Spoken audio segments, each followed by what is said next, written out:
Content Missing Heritage Society. I've got a message for you today. Remember the memories. Don't forget the memories. Don't forget the stories. I'm hearing that today in my mind because I saw a quote this morning which really hit me. And the quote was, there's many, many ways of saying this, but the quote this morning that I read was, "You die twice. You die when you stop breathing, and you die when you forget the stories, when the stories about you are forgotten." Now, isn't that true? We're in a place right now where there's a lot of stories.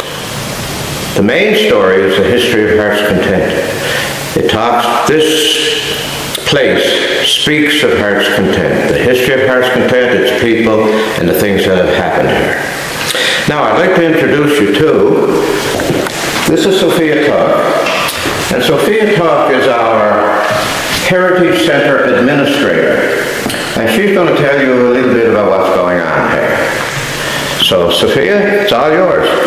So our museum is an exhibit of the history of Heart's Content over here. Okay. Here we have a spot talking about our migratory fishery. So back in the day we used to have fishermen from France, Portugal, Spain, and England come over and fish during the summer and spring months.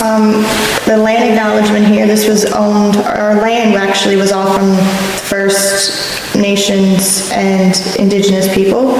So we respectfully acknowledge this land as an ancestral homelands of the Beothuk, known to have lived in coastal areas of Newfoundland, including Trinity Bay, near present-day Heart's Content. As Europeans began to arrive, the Beothuk were gradually pushed away from their traditional coastal territories. To avoid contact, they retreated inland away from the fishing grounds and coastal areas where they hunted and gathered resources. This displacement, combined with escalating conflict and introduced diseases, decimated their population. By the 19th century, their way of life had been destroyed, leading to the tragic erasure of Beothuk as a people. While this exhibit focuses on the history of Heart's Content from the perspective of European settlers, we recognize the importance of Indigenous stories and experiences, and we encourage further exploration of their history alongside this exhibition. And then we have this section talking about the early settlement here in Heart's Content in the 1600s. With that, we have some photos here from the cable station, houses, everything like that.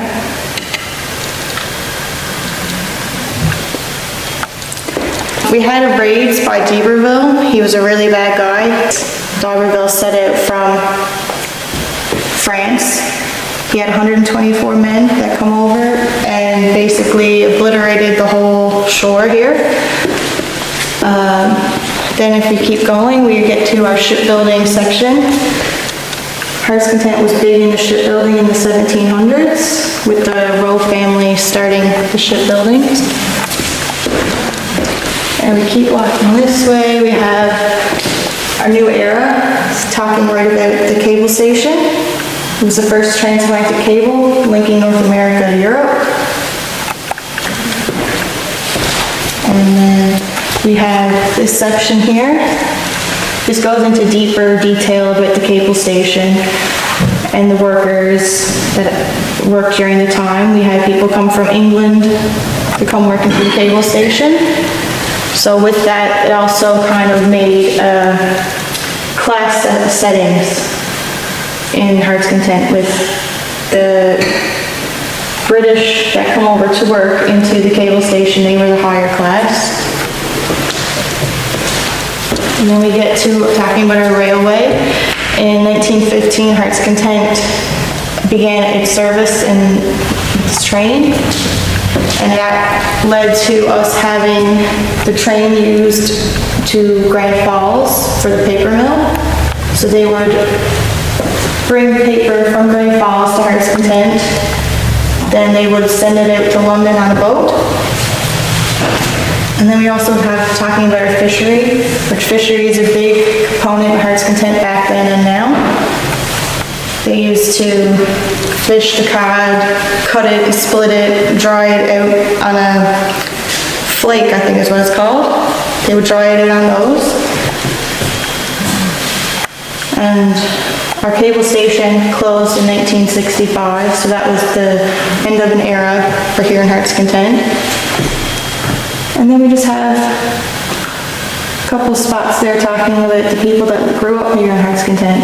Where did you grow up? I grew up in Hanks Harbor, which is about probably 20 minutes down from Heart's Content here.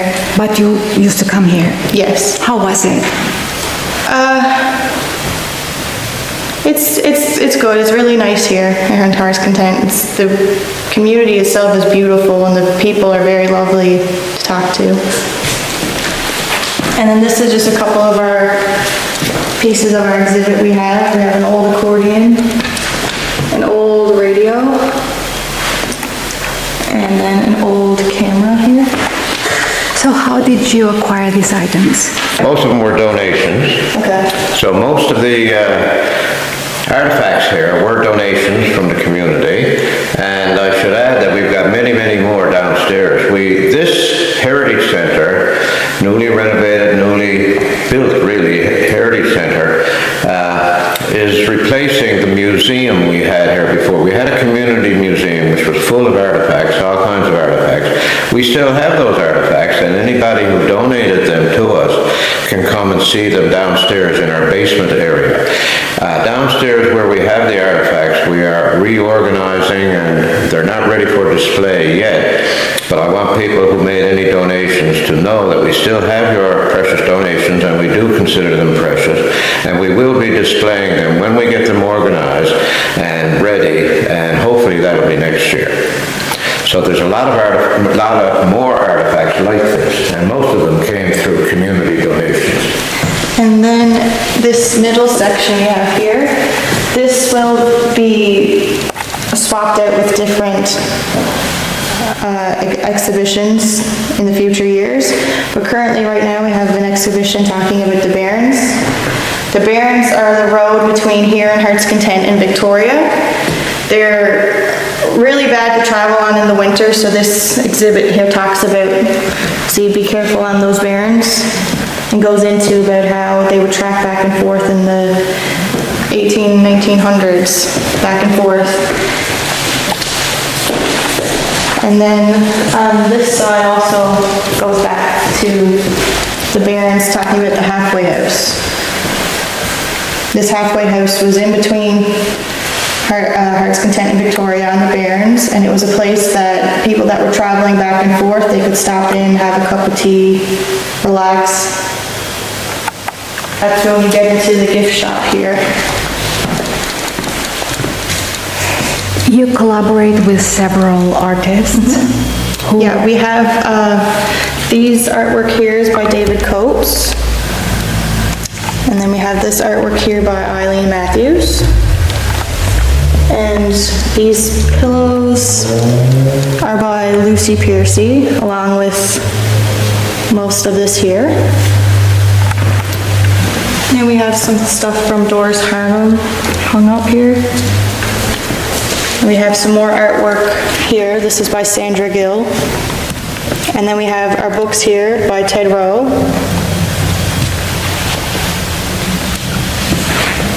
And we have some more knitting in that from Doris Harnum and Gertie Coates. And then we have some more coasters and that done up here by Eileen. And we have Sea Glass Studio in New Perlican. It's all stained glass art that she does. And we have rug hooking from Northern Bay. And then we have these bags, and some of the bracelets here are by Courtney Clark. And then we have our wall with our merchandise. We have the geranium print on some hats and some shirts and bags. And then we also have the Heart's Content Heritage Center print on shirts, hats, and bags as well. You're open all year round? No, we're just opened in the summertime. So we opened up, August 1st was our grand opening this year, but we had a little bit of a setback with the wildfires that were here in Newfoundland. We had a state of emergency, so we had to be shut down for about 3 weeks. But next year, we're planning to be open in May till September, so this whole summertime. And this is also this is an Afghan made by Doors, Hannah. And then we have these rugs or quilts here made by Lucy Piercy. And this is just more of our display of our merchandise we have here with some cups and some tumblers. And I'd like to tell you, in addition to what Sophia has just shown you, we also have some interviews and stories from audio and video stories from Heart's Content residents, and some of those are very interesting. So not only are we telling the stories in text and pictures, but also in audio and video. So we're excited about opening our Heritage Center. This is the third building that's over 100 years old that the Mizzen Heritage Society has restored, renovated. We also have a forge, a blacksmith forge, and we also have a performing arts center, which we're very proud of. And if you come and visit Heart's Content, you will hear a lot of buzz about possibly becoming a UNESCO World Heritage Site.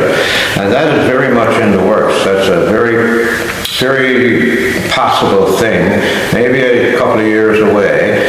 And what I'm talking about here is that Canada and Ireland are going to nominate Heart's Content and Valencia for UNESCO World Heritage Site status. So Heart's Content could become a UNESCO World Heritage Site in partnership with Valencia, which is, of course, and I'm talking about the transatlantic cable and the effect and the big deal that that made. We wouldn't have the internet today if it wasn't for that happening way back in the 1860s. So the transatlantic cable started in Valencia, Ireland, and was finished in Heart's Content Harbour, one of the deepest harbours in the world. So come and visit, and you'll be visiting, hopefully, a UNESCO World Heritage Site. And while you're here, drop in and see Sophia and me and maybe others at the Heritage Centre.